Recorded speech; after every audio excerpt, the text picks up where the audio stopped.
if you Yeah. want. Yeah. Okay. Yeah. Sure. Uh, so hopefully this will all go fine. All right. So let me know when if you're ready or Yeah. you want to start. Yeah. Yeah, you can start. All right. Cool. So hello everyone. Thank you so much for coming over to my little presentation. I'm a psychology student, a cognitive psychology PhD student. So it's maybe not something you would expect in a robotics club or something that the first thing that comes to mind when you think robotics, psychology. But as a part of the Socrates program, that's sort of a big part of the traineeship is to build mm, PhD students or teach PhD students to be able to talk in between disciplines. So there's a big push for us psychologists to work with engineers and computer scientists, and for the computer scientists and engineers to work with us, so we can all make a one big happy family. And we all have very different experiences in our work, and sometimes people on one side might be thinking a lot about certain problem, while the other side have already solved that problem.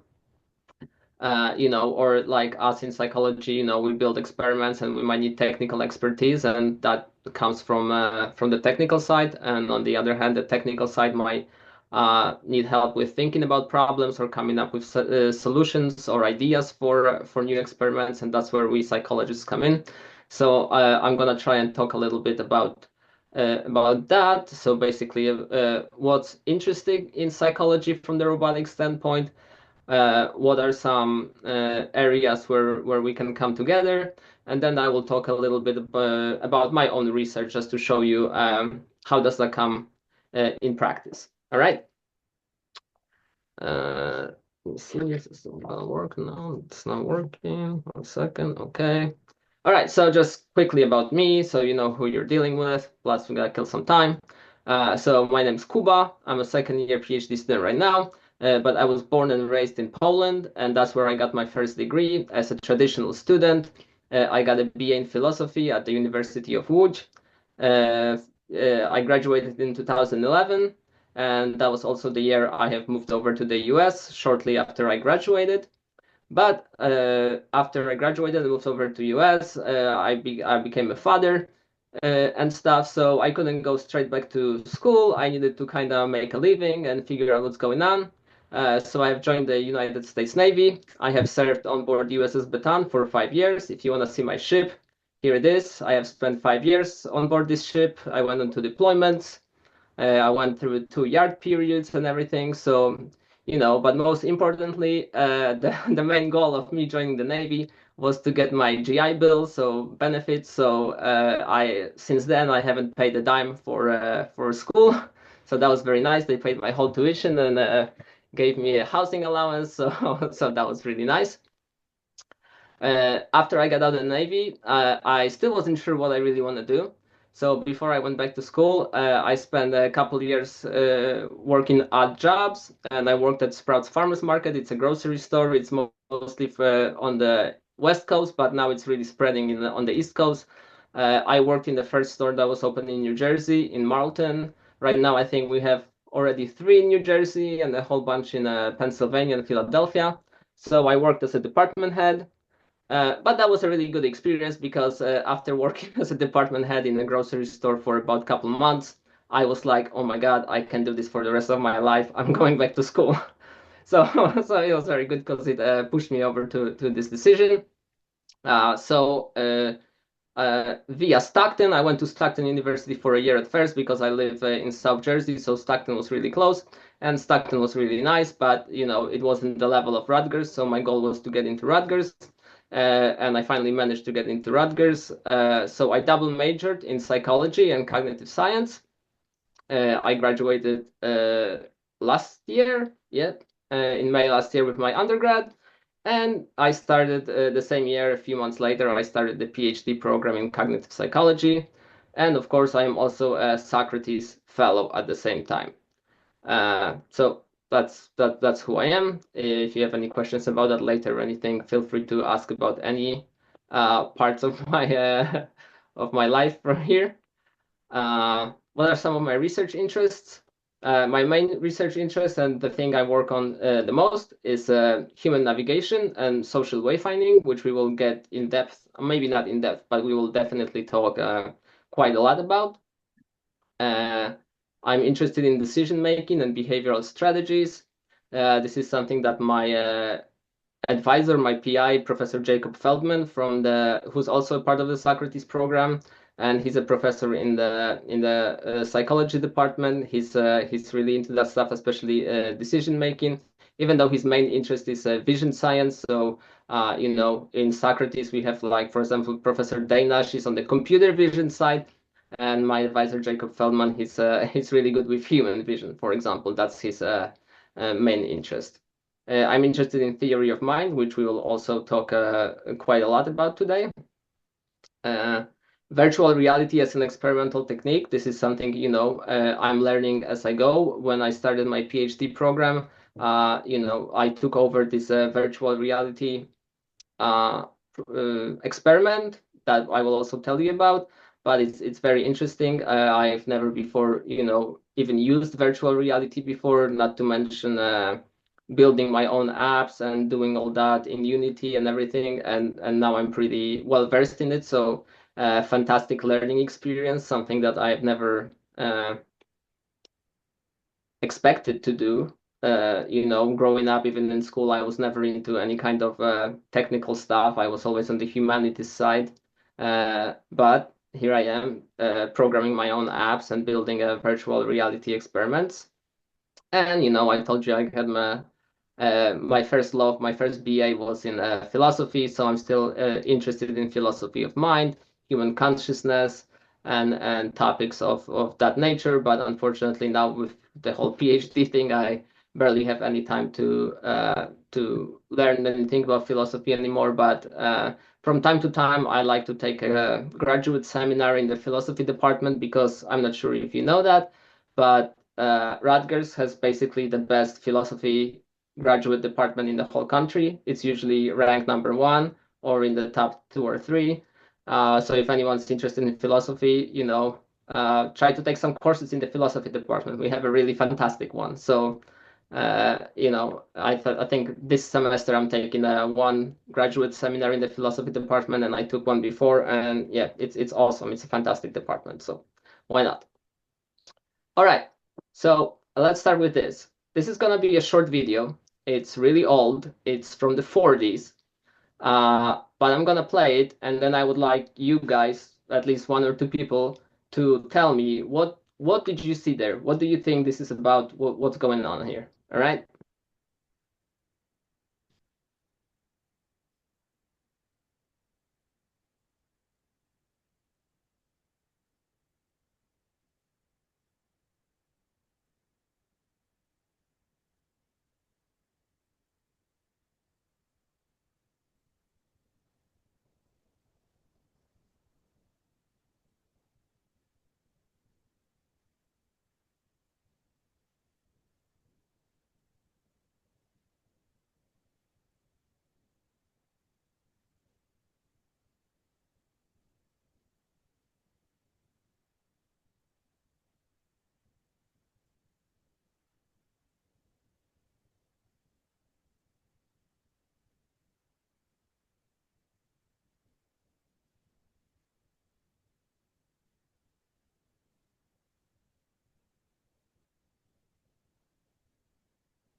All right. Any volunteers? Anyone wants to tell me what did you see there? Yeah. That big triangle was using that small triangle and we tried to use that circle inside that room, but then they both escaped. When they face the big triangle draft. All right. Anyone else? So you could hear that, right, Kuba? Yeah, kind of. If you can Okay. repeat, that'll be great. Sorry, was that accurate or what do you think? Can you repeat and a little louder? Or maybe you can repeat Hemali because I can hear you really well. Right, so if I got you right, the big triangle was trying to capture the circle and the small. It sounds like he was abusing the small triangle It was abusing the small triangle, yeah. Yeah. and was going to do the same for that circle. And was? He was going to do the same to that circle. It was gonna do the same to that circle inside that room. inside But that room. escaped. But then they both escaped. Yeah. All right. Okay. So now think about that. There was no context to it. Those are just some shapes doing something on the screen, but somehow, as a human, you were able to come up with the whole story about it. You were able to assign intentions, assign emotions, assign all kinds of stuff to those shapes that, you know, they're just shapes on the screen doing something. Nobody said those were people. Nobody said they have emotions. But you, as a human, you just cannot help yourself. We, as humans, it's called intentional stance, and we assign some intentions, and we can recognize emotions when we see certain actions. We just cannot help ourselves. So this is very important for what we're going to talk today, and I like to show this video. This is from a paper from 1947, I think, and my advisor always shows it as well, just to show you that how much we can extract from a little video just from observing something very basic. We can assign all of those things from our own experience to that. I have to click here and go to the next. All right, so that brings us to the topic of the theory of mind. Okay, what is theory of mind? There we go. All right, so big picture, it's the ability to recognize other people's beliefs and goals. All right, or you can also think about it that it's you can put yourself in someone else's shoes. You can reason about what other people think or intend to do. You understand that their state of mind is different than yours. And you can do that because thanks to your own mind, you have a model of mind and you can think about what are other people's thinking. So now think about any kind of situation. If you're in a grocery store, right, and you see a person just looking around and being confused, you kind of know that they're just looking for something and they cannot find that. You can understand what they're doing, even though you have zero access to their mind. Just from observing their actions, you can infer based on your own actions and your own experiences what they might be thinking about. If you're at the train station, right? If you see someone confused and looking around and not really, moving and just looking around, you're gonna probably think that they're kind of lost. They don't know where they're supposed to be going. Maybe they have to catch a train, but they don't know where it's at. And if you see someone, walking straight with a confident stride and not looking around or just maybe looking at their phone and going ahead, then you're gonna infer that they know what they're doing. They know where they're going. So it's this very, very important ability that we as humans do have that we often don't even think about or realize that. But thanks to our own experiences and the fact that we have a model of our own mind and we kind of know how we behave in certain situations, we can put ourselves in other people's shoes and kind of figure out what they are thinking. You use it every day whenever you talk to your peers or friends. As soon as their demeanor changes even slightly, you are able to sense it, and based on their facial expressions, if they're smiling, if they, sometimes it's just very, very small change in their facial expression, and you can right away figure out that their state of mind have changed. For example, from sad to more, from happy to maybe more sad, or from okay to angry, whatever it is. But it's extremely important ability that we have that allows us to be in our world and, not to bump into other people or get into trouble or, leave people alone when you think they should be left alone. If you see someone who looks angry, you're going to try and move away from them or not get into their vicinity and things like that. So this is something you use every day constantly, often without realizing. So let's look at the very famous thing when it comes to theory of mind, which is Sally Ann task. And this is this little cartoon. So imagine the situations. This is often done like with puppets or any kind of thing for kids mostly, but just to show you, right, imagine a situation that you have a Sally, you have Anne, and there's a basket and a box, and Sally puts her ball in the basket, right? And then Sally goes away. She leaves the ball in the basket, but then Anne, Sally's not there. Anne takes the ball out of the basket and puts it in a box. And then Sally comes back and, asking you guys, where will Sally look for her ball? Is she gonna look in the box or in the basket? The basket. The basket, right? That's where she left it. She doesn't know that it was moved. We know that it was moved, but you can put yourself in Sally's shoes and you understand that Sally wasn't there when the ball was moved. So you can understand that she had a false belief. And that's what it's called. It's the false belief task. And this is that you can understand that someone else has a state of mind different than your own. And funnily enough, this test was mostly developed by Professor Alan Leslie, who is at Rutgers. This was developed in the 80s. And again, a funny story, he developed it with a professor called Baron Cohen, who is a cousin of the actor Sacha Baron Cohen. So Professor Leslie and a cousin of Sacha Baron Cohen, came together in the 80s in Europe because Professor Leslie is Scottish. So I'm not sure if they were in London or somewhere. And then after this whole thing happened, Professor Leslie got hired by Rutgers, and he's been here for a few decades. I think he's about to retire. He's pretty ancient now, but he's like a super famous name in the psychology department, and everybody knows about Professor Leslie because things like that.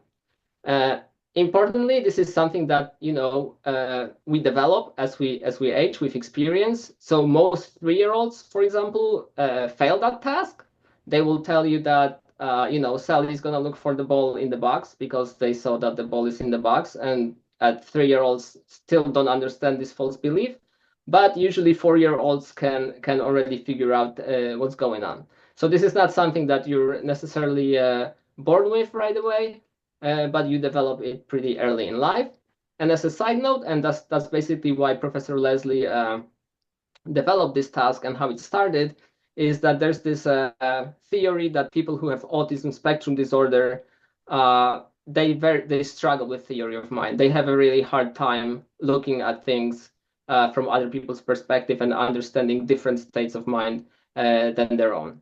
So this is pretty contradiction. This can be controversial, especially today. A lot of people think that this is not necessarily what's going on, and there's other things going on. But I think the original paper by Professor Leslie from the 80s had the title something like, "Does the autistic child have theory of mind?" or something like that. So, the science always goes forward and there's new things coming up. But it's believed that autism spectrum disorder might have something to do with deficits in the theory of mind. So why am I talking about theory of mind to you guys? Well, let's talk about some implications for robotics. So in many situations, we can estimate or infer the intent and state of mind of a person and adjust our behavior accordingly. Like I've mentioned, if you are in the train station and you see someone who looks angry or aggressive, you're gonna stay away from there. If you're in a hurry and you see someone lost who looks like they might need help and they might, stop you and try to ask you for help, you might also try to move away from them because you're in a hurry, you don't want to be stopped right now or anything. So now, if we want our robots to be socially cognizant, they need to be able to estimate and infer human mental states at least to a degree, because right now they don't have that ability. And if you just put a robot in a crowded environment and it tries to navigate based on, whatever navigational algorithm it has, without taking into account what are people around doing and what are their states of mind, that navigation is not going to be very socially cognizant. That kind of a robot might, cut people off, get in front of people, get in their way, bump into them or whatever. Without this ability to understand what are people thinking or might be thinking, or what is their mental state, that robot is never ever gonna be truly socially cognizant. That's why, it's so important for the Socrates program. That's why it's called socially cognizant robotics for technology enhanced society, because we want to make the robot socially cognizant, and that's why there's psychologists in this Socrates group. And there's many applications of that, just practical. If you think homemade robots, right? The robot should figure out something like, does the human look like they need assistance right now? Should I approach them right now? Do they want to be left alone right now? In navigation, does the human look like they're about to start moving? Should I not get in their way? Should I take a turn? Should I take a stop and let them pass? Things like that. Even like manufacturing cobots, does the human look like they're ready for me to, hand him the parts or the tool or whatever? Is the human ready right now to receive my help, or am I just gonna get in his way? So there's plenty of applications for theory of mind in robotics. So in conclusion, we have to understand that both humans and robots are, in a way, two sides of the same coin. We are agents controlled by some hardware and some software. And now, in case of humans, we have our brain, which is our hardware, and we have our mind, which is our software. And in case of robots, they have silicon circuits as their hardware and some algorithms as their software. However, we understand how robot algorithms work because mostly we write them, and we have a good understanding of what's in these algorithms and how they do. However, human mind, for the most part, is still a black box. That's why we need cognitive science and cognitive psychology to uncover and understand these algorithms so we can teach the robots how to estimate human mental states. And when I say that human mind is still a black box, that's why we need cognitive science and psychology. So I just want you to know that what we as cognitive psychologists do, we are interested in what the mind does before it gets into your consciousness. So a lot of early psychology and a lot of other parts of psychology focus on introspection or what people report. So people will give their answers or what they think is happening. However, in cognitive psychology, that's exactly what we're not interested in.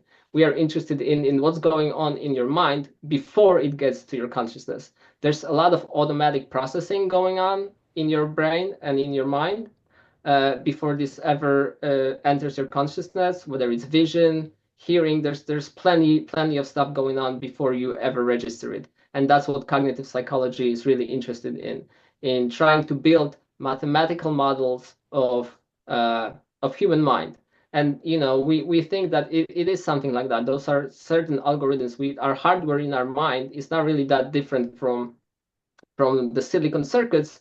The silicon circuits were inspired by brain, and just like a neuron fires or doesn't fire, just it's a 1 or 0. The same on the circuit. It either passes electricity or it doesn't. It's a 1 or 0. So, you can really think about those things that they are very similar, but we understand, the computers a little better than we understand human mind because of how complex it is. Our brain is much more complex than any kind of a computer that we have today. So let's talk about how would that be in the navigation, which is something I deal with the most. So imagine you have to get from point A to point B.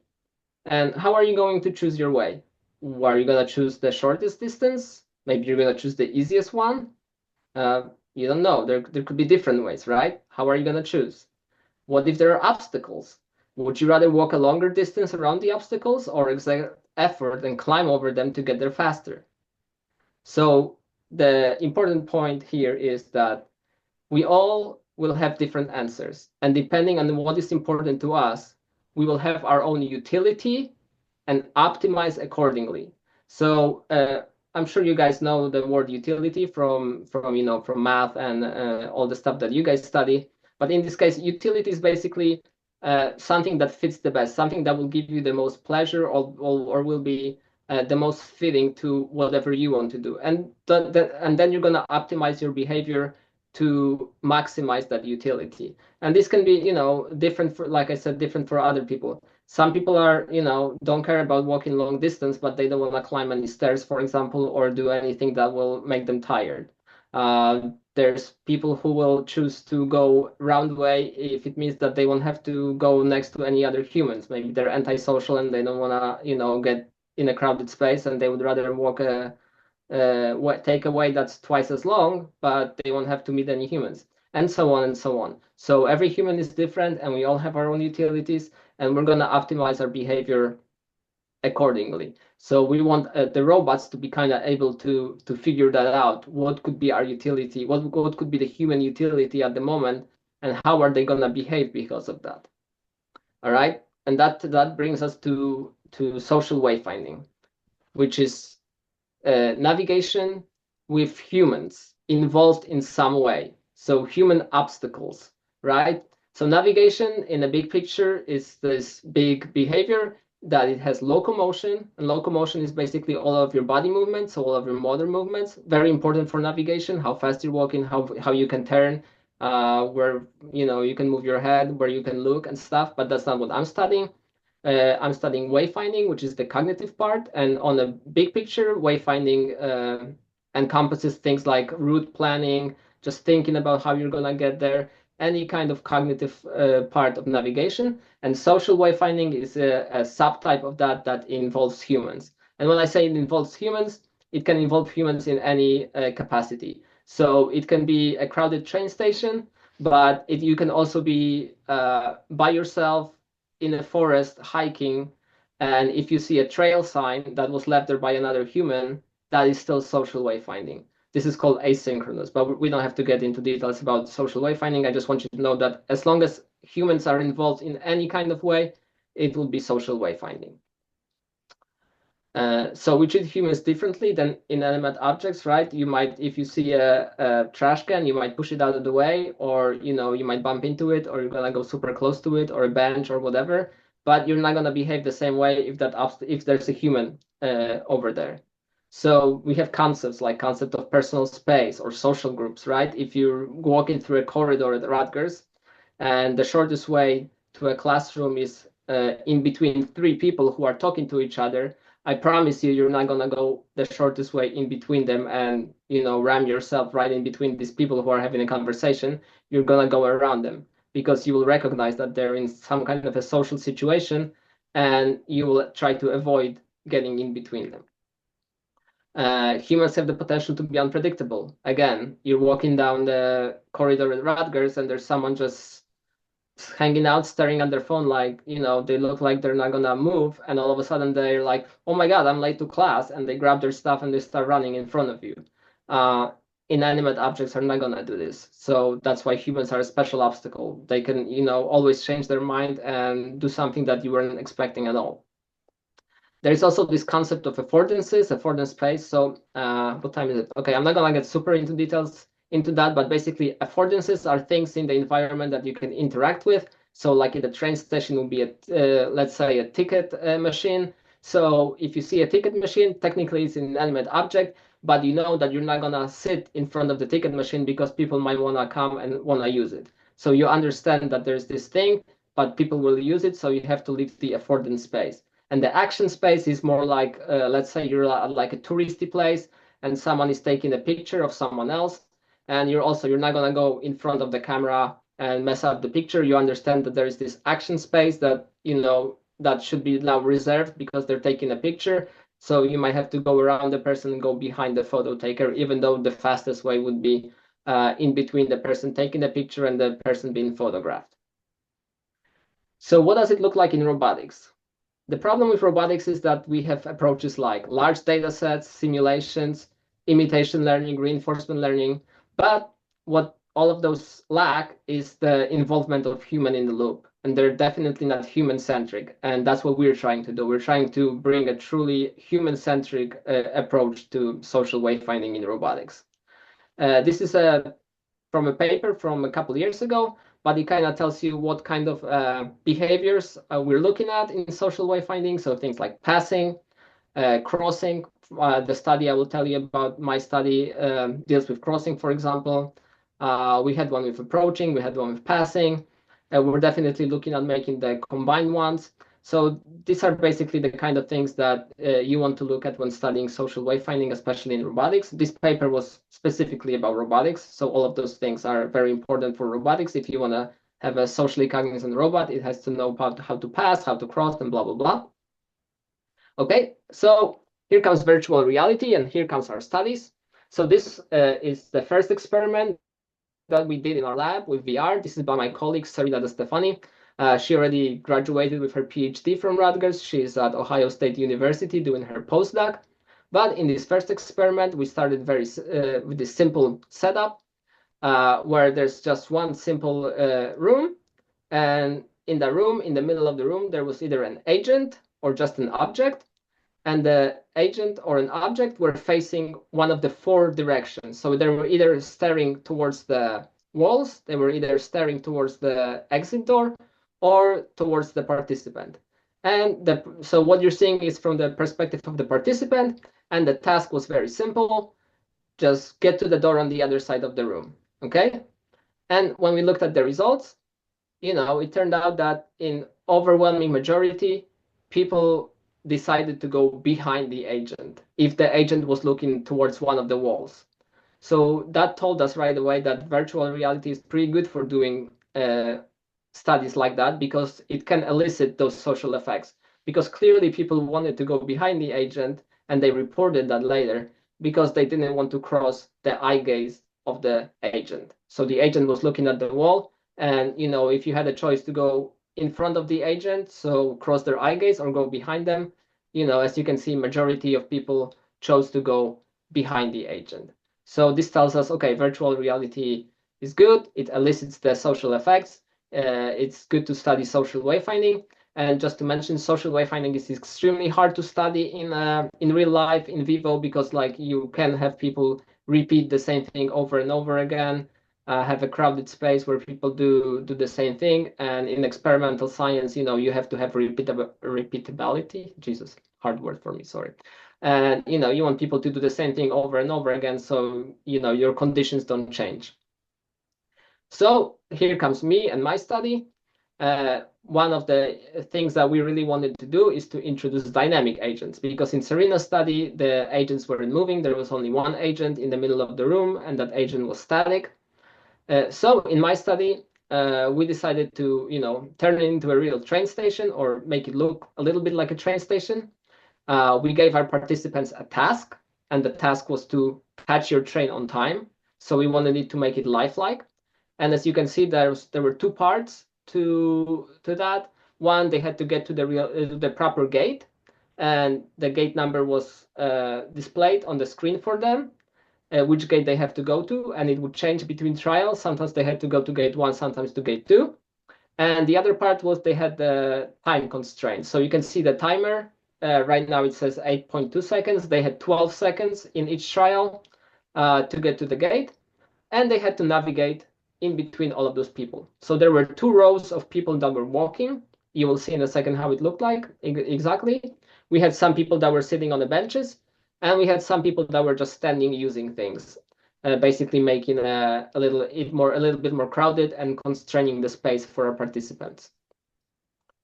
This is the top-down view, so you can see the 2 rows. There's the benches. The one row was the front row is already almost exiting so they're all the way to the left. There's 2 people that are walking there, and in the back row you can see there's like 4 people, and the participant had to navigate in between those walking people and get to their gate.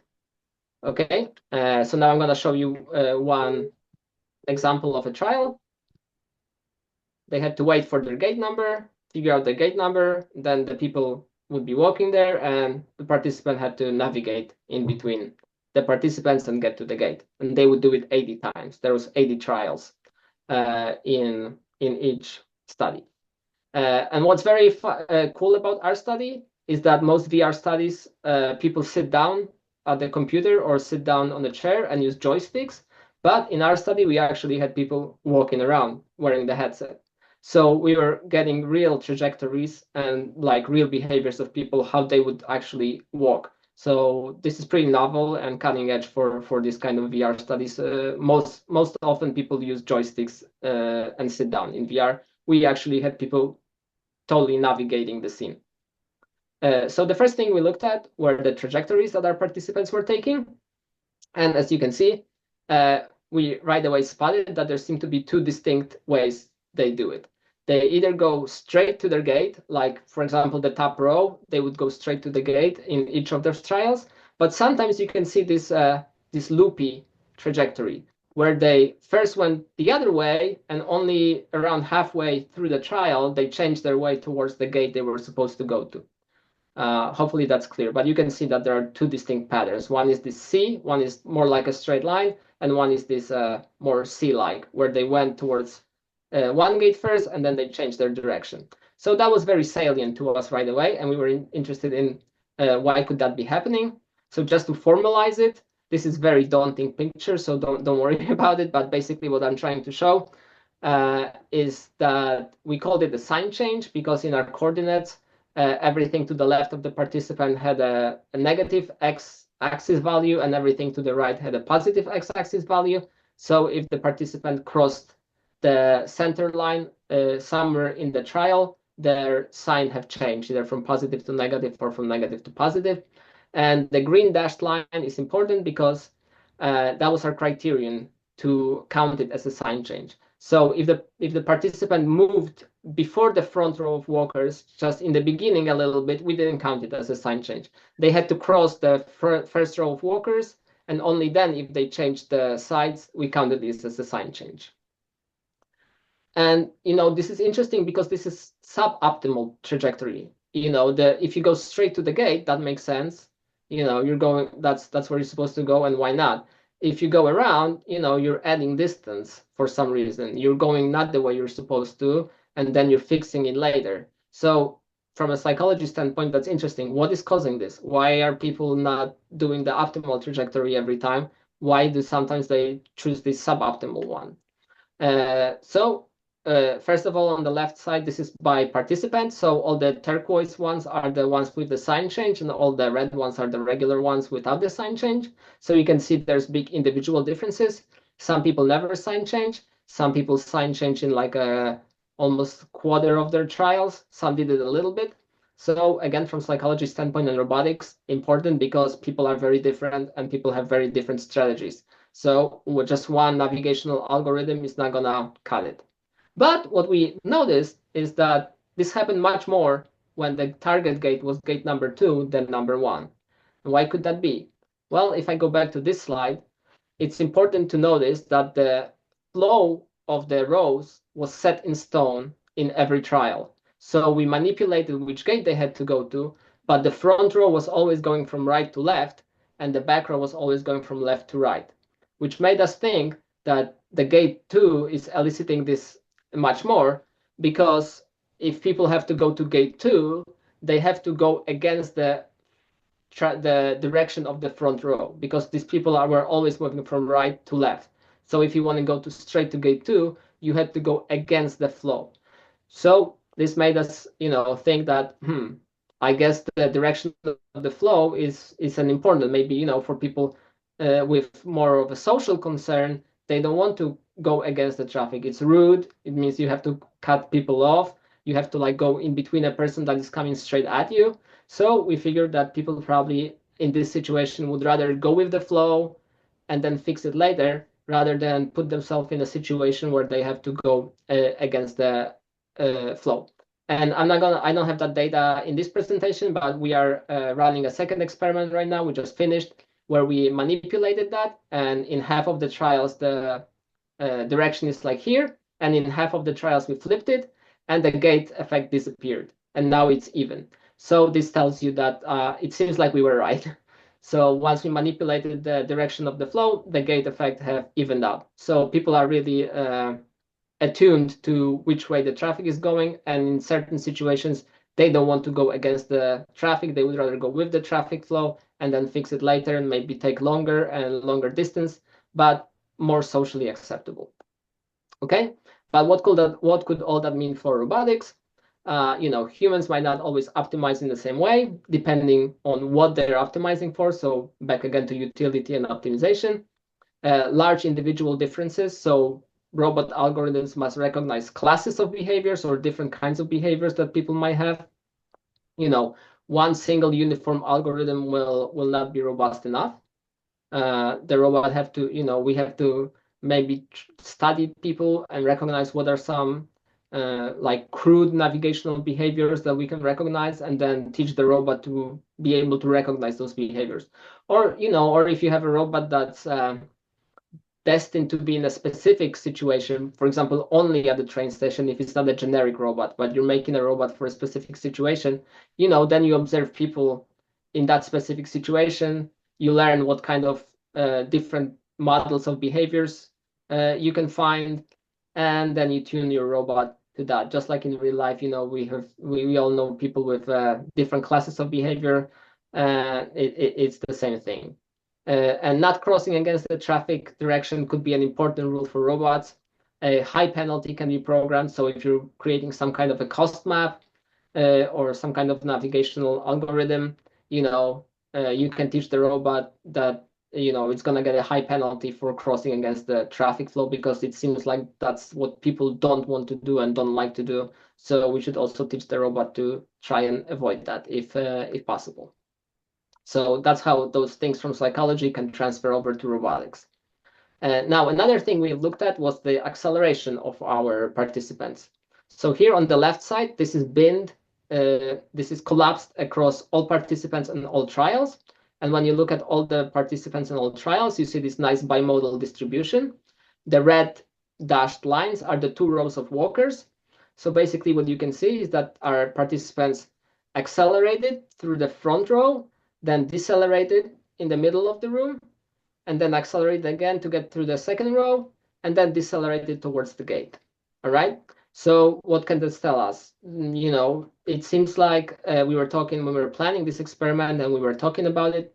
We were interested in planning strategies, and we were thinking about 2 ones, either local or global. Is it when our participants enter the trial, do they plan out their whole route right away, or do they take each row as a separate problem, like in that game Frogger, right? You go through one row, and then you gotta get through the other row. And looking at our data, it seems like it's more local than global. It seems like each row is a separate problem. It seems like they go through the front row, then they slow down in the middle of the room, kind of look around, figure out what's going on, try to find the next best gap in between the second row, and then go for it. So it doesn't seem like they're planning both rows right away.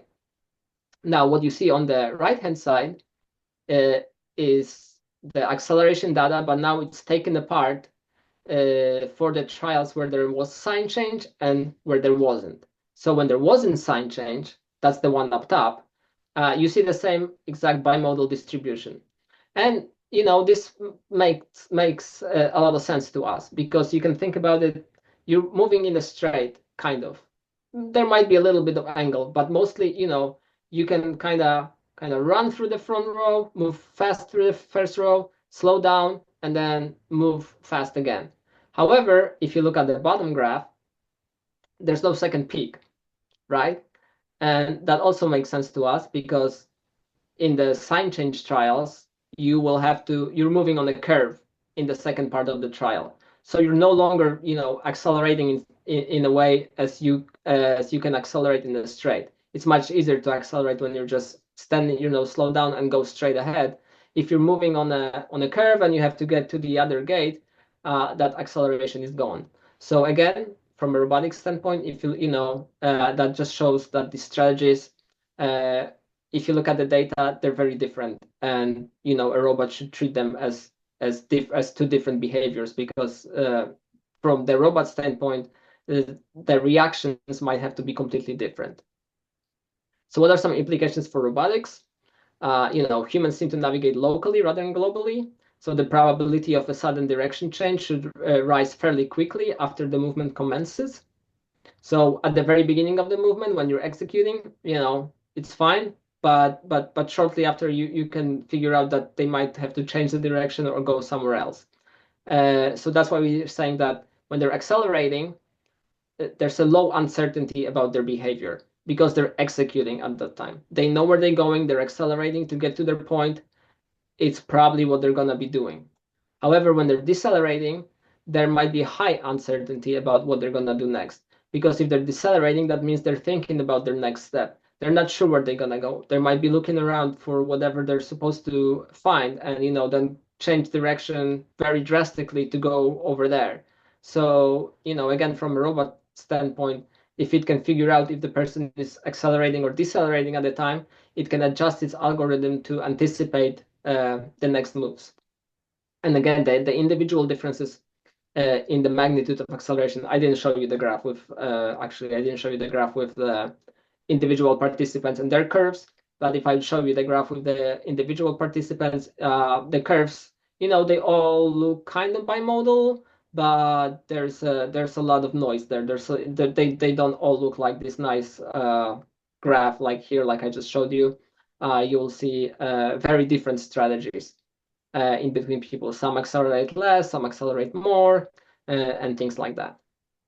Okay, and last but not least, I'll show you our future directions. So in our second experiment, we have upped the game, and not only we have manipulated the direction of the rows and stuff, but we have also added an eye gaze tracker into our virtual reality headset. And now we are able to figure out where are participants looking. So this is very, very, very preliminary data. But what you see on the left-hand side is basically binned by meters. So in our study, the room is 6 meters long. So we're looking at beams at where they were looking in each meter. So between meters 0 and 1, so from the beginning of the trial to the first meter 1 to meter 2, and so on and so on. And you can see that in the very beginning, they kind of look all over the place. The biggest, the darkest, reddest spot is where the gate sign is. So usually in our experiment, people have to figure out which gate they're gonna go to. So they look up and they stare at the gate sign. So that's why it's such a big, robust point. But you can see that they also look to the sides. They kind of look at the door on the other side of the room. They kind of scout the room in the beginning. And then as they move on, they're focusing their gaze more and more on their target. They're obviously looking at the 2 rows of walkers, so you can see those dots where the walkers are. And on the right-hand side, this is just like a graph of all the gaze points collected. I think that those are filtered and sampled. If I would show you the graph of actually all the gaze points, then it's just a complete mess and it's just super colorful picture. So just to make any sense of it, we took, I think this is 20% of all the gaze points. And what fixation means is that they were looking at it for at least 150 milliseconds. So not like, short look or something. If they at least fixated on it for at least 150 milliseconds, I think in literature, that's what the fixation is defined that. So you kind of have to look at it for a little while for it to be counted, right? And you can see that, again, the big blue sign is the gate sign. The yellow stuff is the 2 row of walkers. You can see the timer, the door on the other sides. So, we're very excited about this. And just by looking at plots like that, this might not be, it might not be great information there, but we're hoping that when we collect all the information and conjoin it together, we will be able to use this eye gaze information to kind of figure out how it precedes decision making. So if we're gonna try and figure out what are some like decision points, where do people decelerate and where they, for example, change direction or make their decision, and then we're gonna analyze their eye gaze shortly before that decision was made to see if we can figure out, because eye gaze really tells you a lot about human decision making. Like I was telling you before, in cognitive psychology, we love to focus on things that happen before you make any kind of decision. And eye tracking is a fantastic tool for that. My other advisor, Professor Stromswald, did linguistic studies with eye gaze tracking, and like if you would look at the results, it's absolutely crazy what you can see. They were doing a study, for example, where they had two pictures of a boy pushing a girl or a girl pushing a boy, and then they would give you a sentence either in active voice or in passive voice. and you could tell from eye gaze that as soon as the clue was given, like if you could figure out which picture was the right one, like your eye gaze went straight there within like milliseconds before you could ever consciously figure out that you know which picture it is. Your eyes were already looking at that picture. So this all happened in your head before you even had any kind of idea about that. And that's why people do eye tracking studies. Eye gaze can tell you so much about decision making or any kind of cognitive mechanism. It's a fantastic tool. It's very hard to do, as it turns out, in a VR study when people are moving. Most of eye tracking is done, again, you're sitting in front of the computer and there's an eye tracker and you're doing some kind of a test. Here we have a dynamic scene with dynamic agents in there, people looking around constantly, up, down, left, right, trying to figure out where to go. So it's pretty messy, but we're finally getting it down to look like that, where those eye gaze points really resemble what was in the study. All right, that's all I have prepared for you guys. If you have any questions or you would like to know something else, feel free to ask. there any questions?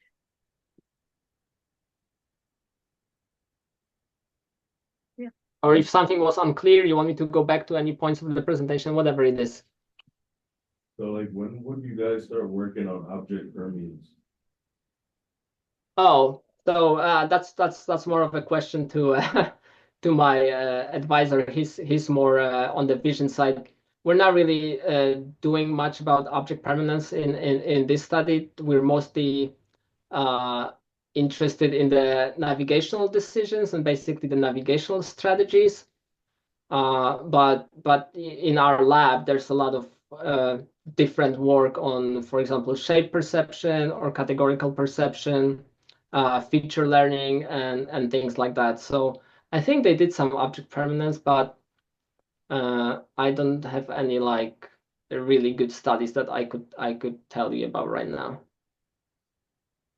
Okay, I thought it was gonna be something related to, for instance, you mentioned if you're like in a crowded subway or something, and you're trying to wayfind through that social dynamic. So you're, for instance, analyzing that there's gonna be somebody passing, or that there's something that's passing in front of you, and you're timing it, and that you know that your view is blocked, but you know it's still there. That's what I mean. Yeah, yeah. So I mean, you're absolutely right. So this is again, kind of the theory of mind thing, where even though you don't see something, if you know it's there, if it when it disappears, it doesn't disappear from your mind. You still kind of track it in your mind, and you have some kind of an idea where that object is gonna be. So yeah, no, that's definitely relevant here, but that's not the clue of what we're studying. So just because in our study we have such limited space, like it was so hard to find a place to do our experiment, to find an empty room where you can do VR. So I do it in a conference room where I have to push all the chairs out of the way every time, and it's the only way for me to do the experiment. So it's really hard to test out any kind of like robust environments where maybe people could hide and things like that. That would be great. I would love to do something like that, but A, we don't have space. B, the technology isn't really there because the headsets usually have a boundary that is very limited. It can be like 10 meters by 10 meters. So it's hard to create a safe environment for the participants. What I would need is like for them to give me Jersey Mike's Arena or something, like give me the basketball court, and maybe then I could come up with some cool studies for something like that. But unfortunately, right now this is very limited, and our room is, like I said, the virtual room is basically 6 by 4 meters, 6 meters long, so maybe a little more than 4 meters apart, sideways. But yeah, unfortunately, that's what I'm working with, so can't get over that. I mean, if you're working on object permanence, then you could just walk out of the door and then come back, right? You'll still be there, not in the room, but Well, yeah, yeah.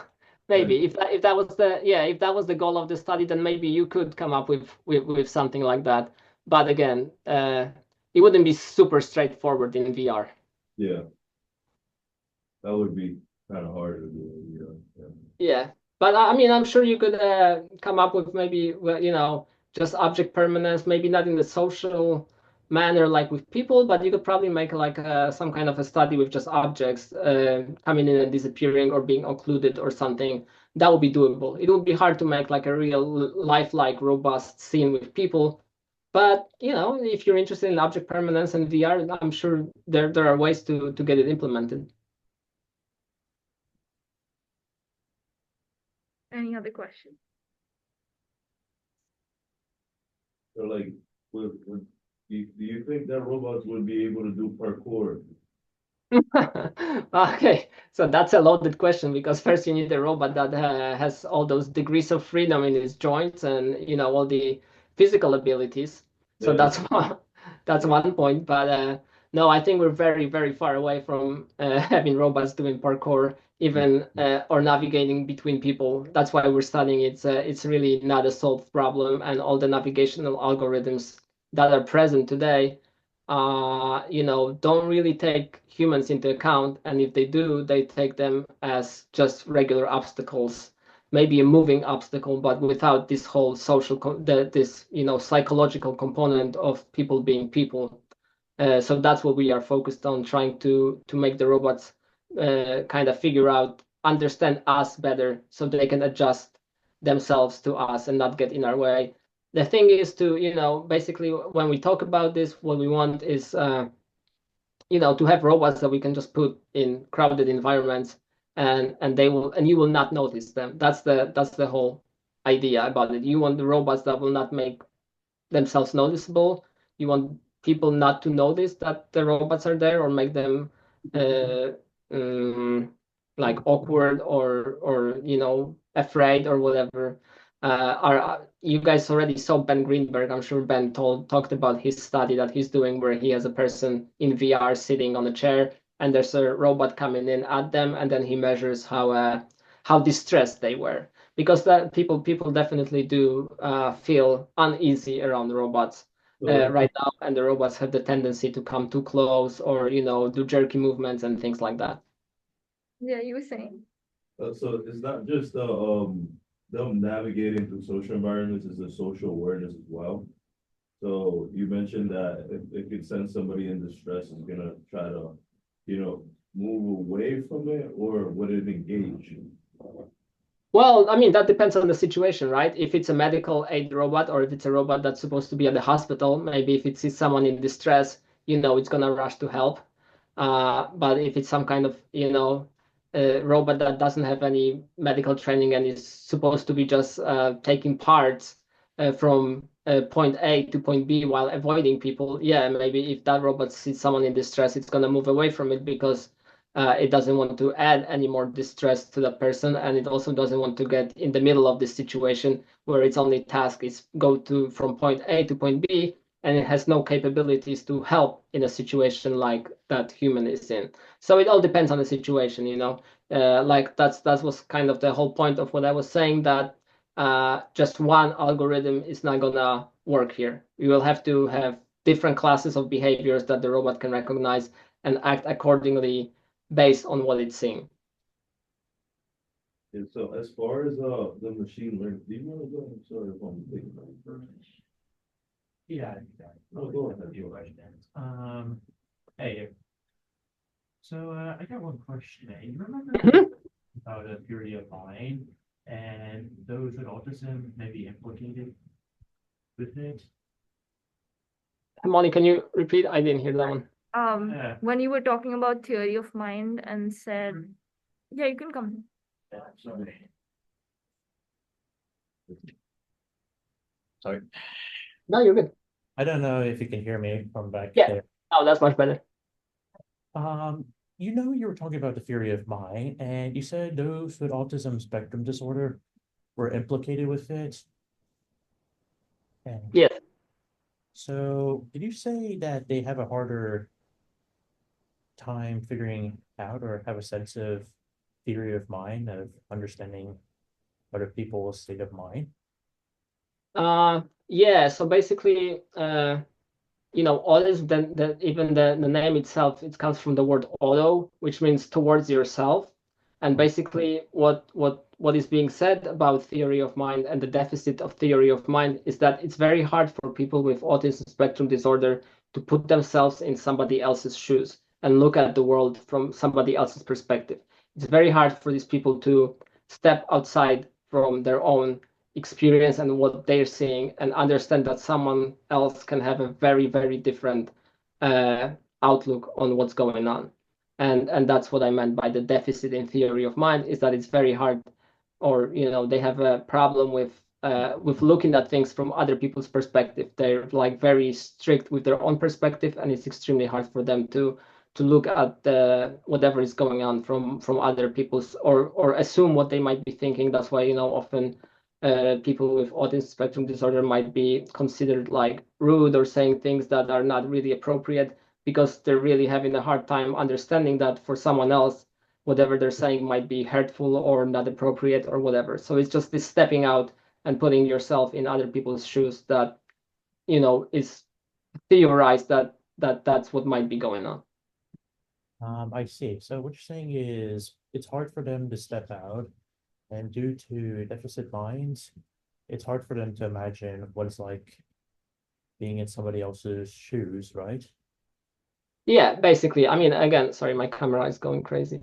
Uh, It's not, I'm not an expert in that part, so I just mentioned it because it's implicated in theory of mind, and especially with the Rutgers connection. So I'm not a clinical psychologist, so I'm not gonna, make a big, robust I understand. mentions. But yeah, but basically, yes, that's what is theorized, and that's the idea from Professor Leslie's paper, and the false belief comes that, they're having a hard time with this false belief task, like understanding that, someone else might not know what happened or something like that. I was looking for ways we could find how to justify that. I get autistic people have a hard time communicating with others, but you have to understand that it's a spectrum. It's a very wide one. So not everybody you expect that has autism be the same. Some can show very high capabilities and cognitive abilities and intellect. So Oh yeah, absolutely. And just like I mentioned, that paper is from the 80s, and since then there has been a lot of work that, aim to debunk it or go against it or stuff. So this is just just because I was talking about theory of mind, I have mentioned that, especially because of the Rutgers connection, but definitely don't think that I think that autism spectrum disorder is this one thing, and this is set in stone, and that I fully understand that autism spectrum disorder is a very complicated and robust uh, topic. Yeah, go on. yeah, so some people with autism might have a good sense of theory of mind. That's Yep. Yeah, I fully agree. so. I mean, you talked about how robots are able to navigate, right? But Yeah. but in your studies, have you ever considered how robots are how robots are able to interact with humans, how they're able to understand emotions, or how they can help people in certain situations? So no, so in my work, to be honest, I'm like, when I do my work, I am almost 99% focused on the human perspective. So I'm a psychologist. I'm studying how humans navigate around humans. However, since I'm part of the Socrates program, we also have this robotics perspective in the back of our head. So, like in my experiments, there are no robots. Like even in the VR or whatever, we don't put any robots in there. At least not yet. That's not where this work is going. The next parts of, for example, our work is to include people with impairments to their walking. And when I say impairment, it could be anything. It could be people looking at their phones, could be people with suitcases, could be people with crutches, could be people on wheelchairs, and things like that. So I am mostly focused on the human perspective.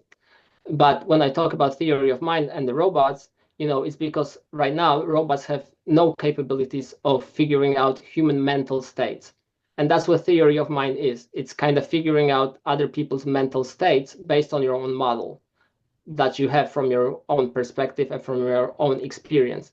And that is the idea in putting theory of mind in robots, is that we want the robots to be able to recognize based on, human emotions, human facial expressions, human body language, to kind of be able to figure out what that person's mental state might be. I see. So where would you see the development of these robots and the theory of mind when it comes to training them? As far as you mentioned that they're like medical bots, how about like emotional support robots? So like if somebody's like in a complete or about to have a mental breakdown or panic attack, there has to be like some way, for instance, kind of like the idea that Tesla are training their robots through uh their side, they're having somebody that's, monitoring the interactions, but it's learning to adjust to those social interactions. So Yeah. I'm thinking that is gonna be like a person in that field would be training them. But where do you see the development? Yeah, so for example, from my perspective, that's what we do with navigation. So we're hoping that the data of how humans navigate and how humans react to other humans in navigation could be translated into some kind of algorithm for robots. But in the case that you are talking about, for example, yeah, I would imagine that you would have whether videos of some kind of database of different kind of behaviors that you could encounter in such an environment. If it's a medical environment or like a mental institution, you would have some kind of a robust database with different classes of behaviors that you can encounter. And then, you would train a robot on that data set that's annotated by a human and give it certain instructions how it should behave when it encounters these kind of behaviors. And if you give him enough data to learn from, people looking in different ways but having the same behavior, it should be able to extract this, general behavior, for example, crying or holding your head or whatever it is, and then figure out what should it do in a situation like that. So I would assume that it's all in training, like you said. It just has to be trained on the proper data. And that's why we're hoping that our data from our experiments will be that kind of a data for navigation. Raquel? Yes, I actually it's a little bit related to what you were saying about how people behave differently. Because I was also curious about the sample that you have so far, like how many people and like where are they from? Because I would guess that like somebody from, I don't know, Japan is gonna move differently than somebody from France or from the US, or like even I was thinking like my parents who are in their 60s, 70s, and live in a small town in Mexico. They came to New York last summer and they were lost, like because like New Yorkers have differently social boundaries and social ways to behave. So I was curious if you were accounting for that and how you were constructing your data sample. Sure. So unfortunately, as it goes in psychology and in doing experimental science, our data set, our data sample are undergraduate students of Rutgers. So I mean, there was, I definitely had a robust when it comes to ethnic backgrounds and gender and all that kind of stuff. We at Rutgers we have a robust community, so there were people from different backgrounds. Some of them, grew up in US, some of them didn't in different countries. But they were mostly 18, 19-year-old people that are, taking general psych at Rutgers. But again, I would go back to what I was saying, that in cognitive psychology, we are interested in what happens before it gets into your consciousness. So a lot of these biases you're talking about, they come into play maybe a little bit later, but we're interested in actually what happens in the human mind in those split-second decisions, and that's considered more generic. What's going on there before it enters your consciousness is it's not really so biased. At least I think so. So I'm hoping that, when it comes to those things that we're going to look at and with enough data, we're going to try to extract uh, the things that, that everyone does, kind of. So we're not going to look at things that happen here and there, or maybe like one person showed this, but not. So we're going to try to extract the more generic things that we can get from it. But even then, I would think that we have different social conventions, no, depending on the culture. I mean, Like we will react differently because of the way we're like the culture around us.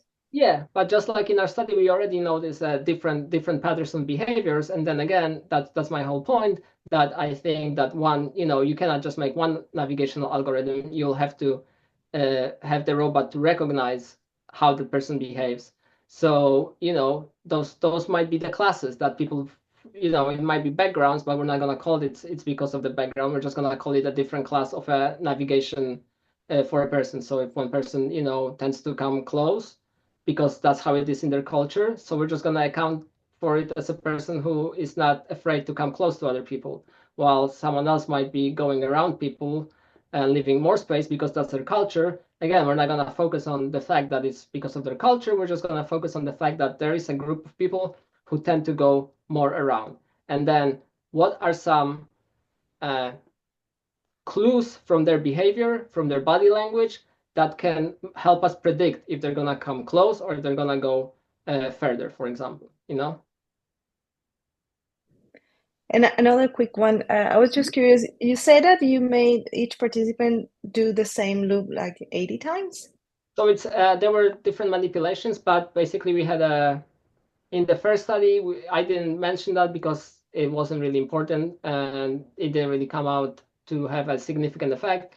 But what we manipulated in the first experiment was where the people on the benches were sitting. So in some trials, you had people sitting on the right side of the bench. On some, you had people sitting on the left side. In some, all benches were taken, and in some, there were no people sitting on the bench. So they were basically, and then each of that sitter conditions was crossed with the gate 1 and gate 2. So altogether, that was 8 different conditions. And for each condition, there were 10 trials. So altogether, each participant did 80 trials. But they were a little bit different because it would differ in where the people were sitting and which gate they had to go to. Got it. Thank you. Yep. So what's the biggest problem that you're facing developing your study right now? So like what's one of the biggest kind of roadblocks that you've encountered? No pun intended. What is what? What are the biggest roadblocks you've encountered in developing a study? Oh, roadblocks. Yeah, there's a lot of them. Well, first roadblock was finding the space. Second roadblock, it's really, there's not much studies like ours done yet with walking participants and with dynamic agents. So for example, in that first study, as you saw, and in the second study as well, for example, we had to make a lot of compromises. So the rows of walkers, all these people walk in the same direction at the same speed, they're equally spaced. It's not really like in real life. And people notice that, but from the analysis standpoint, we had to start like that. We had to make it very rigid, so it's easier to analyze. So we can build our analysis tools and then make it complicated and more complicated as we go. However, this was a really big roadblock to start because we didn't actually know what we're gonna find there. We had no idea. When we set off to do this study and started looking at the data, we didn't have anything in our minds like what's gonna be the dependent variable or what are we gonna look at. We just started looking at the trajectories and then went from there. We found these 2 different trajectories and then started looking at more things and more things. But definitely what we want to do in the future is to have the virtual agents move more freely and more lifelike.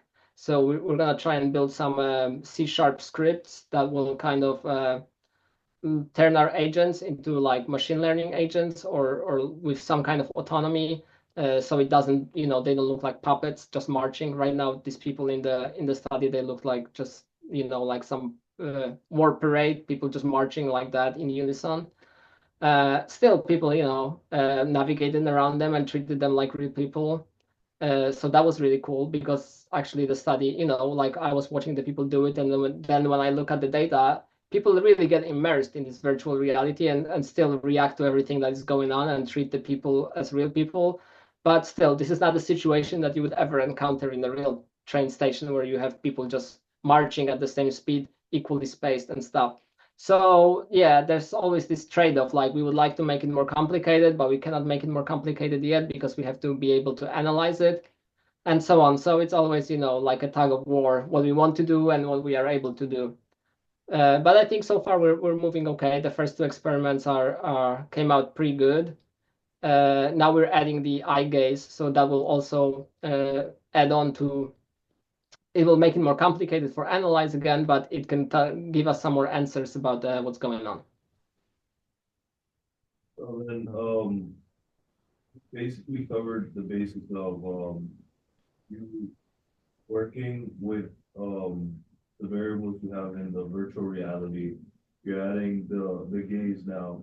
How about kind of mechanical movements? Because we talked about before I brought up robot parkour, but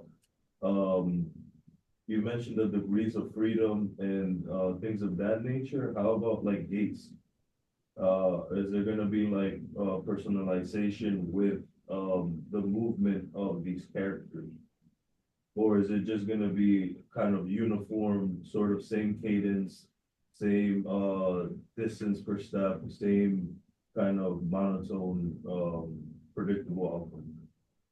So that's a very good question. So for example, like I've mentioned, right now we're working on adding agents with some kind of impairment, whether it's looking at the phone or having a suitcase, dragging a suitcase, or being in a wheelchair and stuff.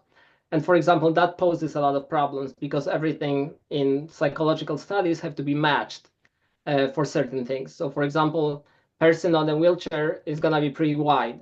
So if you wanna compare it to someone else, that other person also has to be pretty wide. So like, for example, that's where the suitcase come in, like a suitcase that you don't drag, but the suitcase that you carry right next to you. If you have a thick suitcase, you can be almost as wide as the wheelchair. And then, for example, we're gonna look if there is a person with a suitcase going at the same speed on one side and a person on the wheelchair going at the same speed on the other side, which side are people going to choose? Is there a stigma against people in the wheelchairs, right? Even though these people on both sides are moving basically the same and they take up as much space, what are going to be human decisions if they have to choose that they have to go left to the side where there's a person in the suitcase or right to where there's a person in a wheelchair? Is there going to be stigma against people in a wheelchair? So we're going to be adding more and more different kind of people into our studies. And like you said, we don't want to keep that cadence and the same motion. The whole idea is that at some point we're going to introduce, much more lifelike agents that move differently at different speeds and stuff. But then again, that makes it extremely complicated to later analyze because then your conditions balloon and, you cannot compare oranges to apples. If in one scene you have people moving fast and in the next scene you have people moving slow, you cannot really make a statistical comparison between the two groups. So this is unfortunately what it comes down to in psychology. A lot of times that, you kind of have to dumb it down to be able to analyze it. What about obstacles? So you mentioned that for the agent in the wheelchair, that the other agents tend to go around it to avoid the gaze of the agent in the wheelchair. What if you were to add some form of obstacle on the other side, varying degrees and further developing that into a social wayfind? How about like a moral conflict as far as like something's really bad happening on one side and then you really want to avoid the other side because of pain. So like something socially and then the physical immediate pain. Like that. Yeah. Like it's like a varying degrees of the situations. Yeah, certainly that's something we're thinking about. We were thinking about putting like uniform personnel, for example, directing people we're thinking about adding a linguistic component. So for example, you're gonna look at which gate you have to go to, but then you get information over the loudspeaker that your gate has changed and if you're gonna react to it or not. Or something like you're looking at the gate number and it says one thing, but then you get an information at the same time that says you have to go to the other gate. And then the interesting question is, which one will people choose as the more trustworthy? Is it gonna be the sign they're seeing, or is it gonna be what they're hearing? So there's definitely a lot of manipulations you can put in there to try and figure it out. And I definitely like your idea about having like some kind of situation going on, like maybe fire or something. That would be cool. But that's definitely, it's again, you have to make the conditions even between each other and they have to make sense with each other, so you know what you're actually comparing the differences in. So they have to be similar enough that they're not apples and oranges, but also they have to be different enough that they elicit different behaviors. So yeah, we spend when we think about those experiments, when we brainstorm them, it really takes weeks upon weeks of discussions and going back and forth and then programming it and then seeing it doesn't work, or like this person moves too fast or this, and back to the drawing board. So like the whole process of coming up with an experiment like that, it's definitely not, like snap of your fingers and okay, we're just gonna do that. You have to think really, really deep about all of your conditions and to make sure that they make sense with each other and that they are similar enough, but they're also different enough, So there's a lot going on, and then you have to be able to analyze it. That's the hardest part. I know that maybe it's that maybe my psychology background, because that's all we do is do statistical analysis. But to do proper statistical analysis, you have to have a proper data set, and to get the proper data set, you have to have proper conditions, proper participants, and all that. So unfortunately, it's always this trade-off. Have you tried to implement game theory or any other probability mathematics? Oh, so like my did you say Bayes?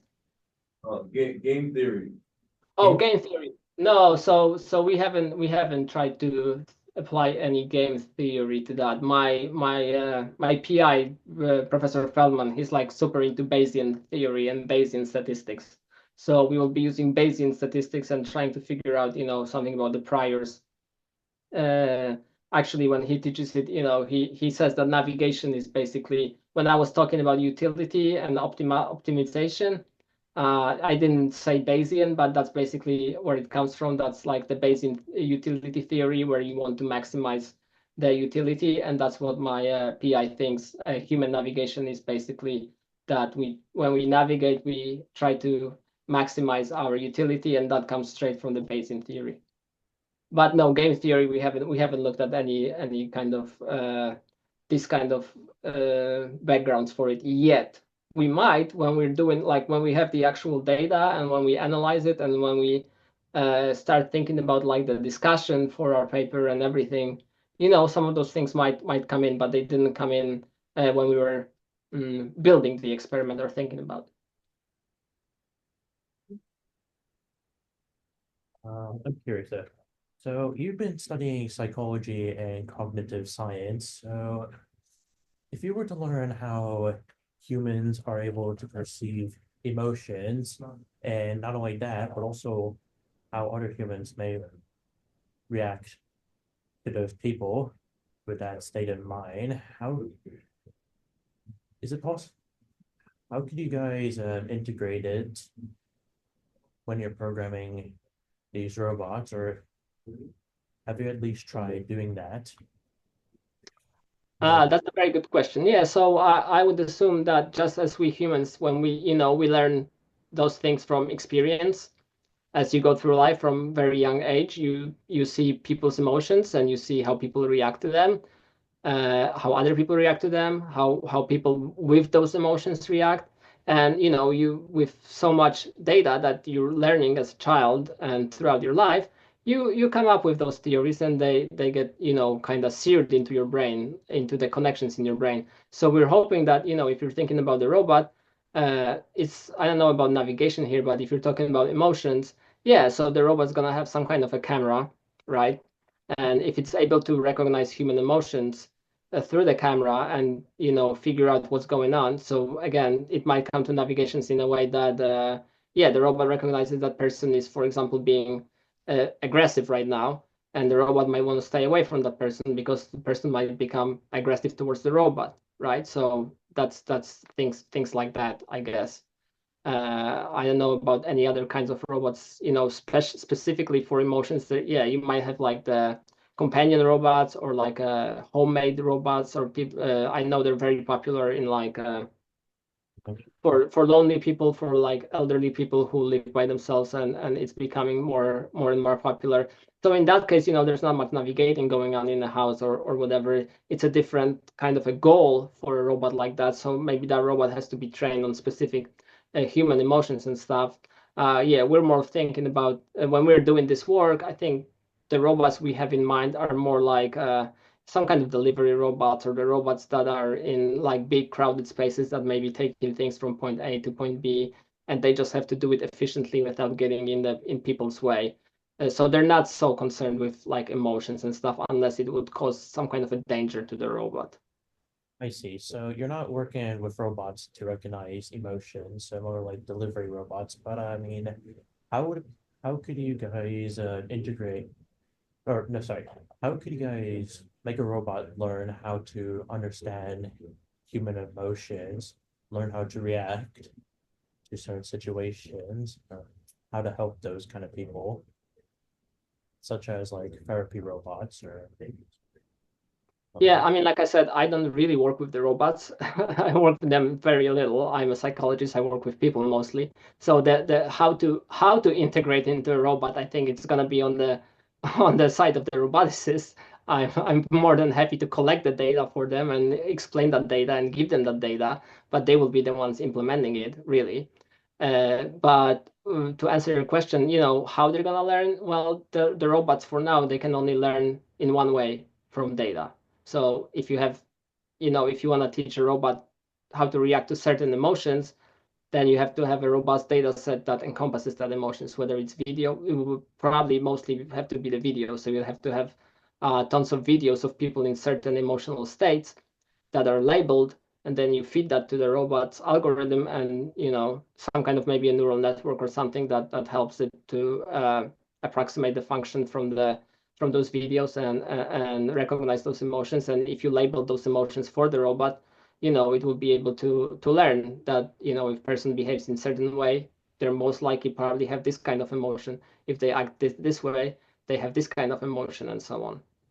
So it's kind of like their navigation. Basically, you collect the data from humans that have tested in that VR simulation experiment. So if you wanted to do something like that, reacting to human emotions, you would have to collect data from humans who perceive these kind of emotions, know how to react to these certain situations. That way you implement it into these robots. Yeah. I see. Yeah, basically. Yeah. Okay, I understand. I'm curious though, what made you want to pursue this research topic? And Oh, so I'm super interested in this in decision making and what's going on in our head and why do we behave in the way we do. And this was the project that was going on in my lab. So that's how it goes in PhD. You don't always maybe study necessarily. You pick what you want to study. You kind of have to. It's interesting enough for me, and I was more than happy to become a part of this project. But maybe it's not something that I thought that I'm going to be studying. So I just want to say it wasn't like a dream of mine to study navigation or something.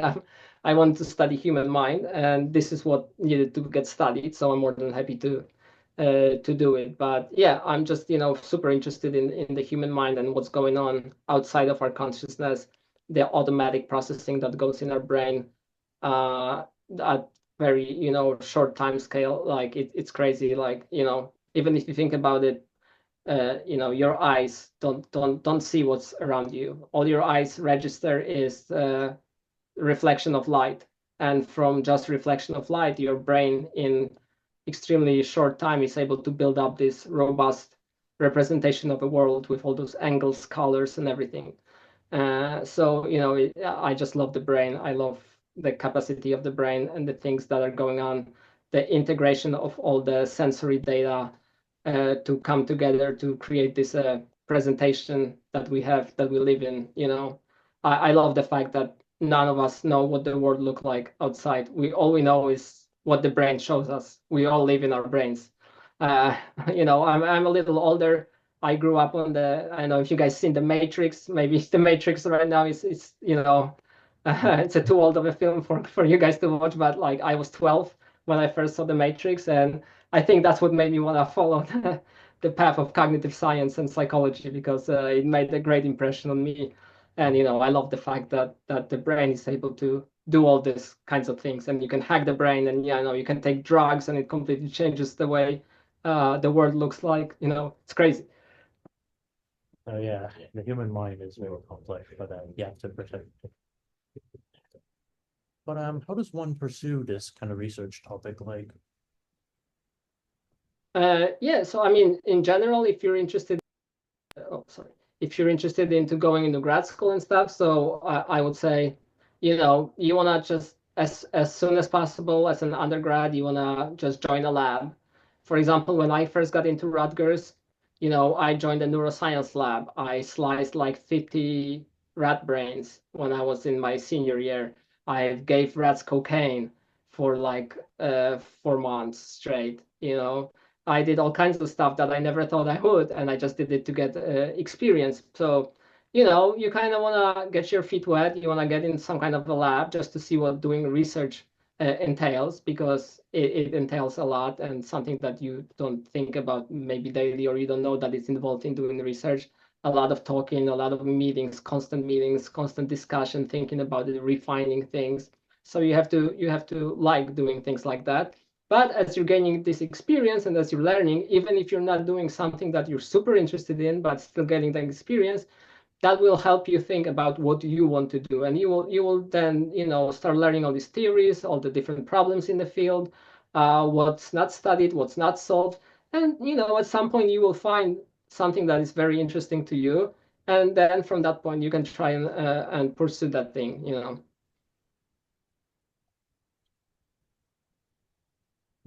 Thanks, Kuba. Yeah, absolutely. It was a pleasure. It was great. We'll end here for today then. Yeah, I don't know. I'm gonna put or Hemali can give you guys my email if anybody has any questions or you want to contact me, feel free. I'm a part of Socrates, so easy to find. You can go to robotics.rutgers.edu and you'll find me there in the students. So, Thanks. All right, thanks. See you later, guys. Thank you so much. Thank you.